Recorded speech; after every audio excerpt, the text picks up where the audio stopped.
TikTok অ্যাকাউন্টে আপনাকে কেউ ফলো করলে আপনি তাকে ফলো ব্যাকটা করতে পারছেন না, এই ধরনের সমস্যা আপনি সমাধান করতে পারবেন। চ্যানেলে নতুন হলে প্লিজ সাবস্ক্রাইব করবেন এবং বেল বাটন বাজাবেন।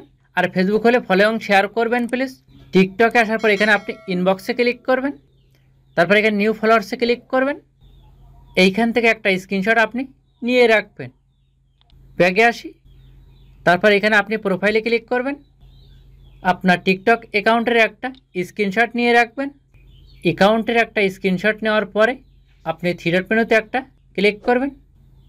এইখানে আপনি সেটিং অ্যান্ড প্রাইভেসি অপশানে ক্লিক করবেন। তারপর আপনি একটু নিচের দিকে আসবেন। এইখানে আপনি রিপোর্ট এ প্রবলেম অপশানে ক্লিক করবেন। তারপর এখানে আপনি একটা অপশান পেয়ে যাবেন ইন্টারাকশান, এখানে আপনি ক্লিক করবেন। তারপর এখানে আপনি যে ফলো নামের একটা অপশান দেখতে পাচ্ছেন, এখানে ক্লিক করবেন। তারপর এখানে আপনি আদার্স অপশানটা সিলেক্ট করবেন। একটু ওয়েট করার পরে সেম এই ইন্টারফেসটা শো হবে। এখানে আপনি নো অপশানটা সিলেক্ট করবেন। তারপর এখানে আপনি নিড মোর হেল্প অপশানে ক্লিক করবেন। সেম এই ইন্টারফেসটা শো হবে। এখানে আপনি প্লাস অপশানে ক্লিক করবেন। তারপর এখানে ফটো অপশানে ক্লিক করবেন, গ্যালারিতে ক্লিক করবেন।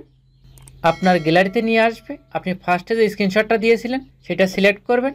সেমভাবে আবার এখানে প্লাসে ক্লিক করবেন, ফটোয় ক্লিক করবেন, গ্যালারিতে ক্লিক করবেন। যে অ্যাকাউন্টের যে স্ক্রিনশটটা নিয়েছিলেন সেটা এখানে আপনি সিলেক্ট করবেন। দুইটা ছবি দেওয়া কমপ্লিট। এখন এখানে একটা লেখা লিখতে হবে। এখন মেসেজ অপশানে ক্লিক করব। এখানে একটা মেসেজ করতে হবে। যে ডিসপ্লেতে যে লেখাটা দেখতে পাচ্ছেন, সেম এই লেখাটা কিন্তু আপনিও লিখতে পারেন বা আপনার নিজের ইচ্ছামতো আপনি লিখতে পারেন। এই লেখাটা এখানে মেসেজ করতে হবে। আশা করি 24 ঘন্টার ভিতরে আপনার সমস্যাটা সমাধান হয়ে যাবে।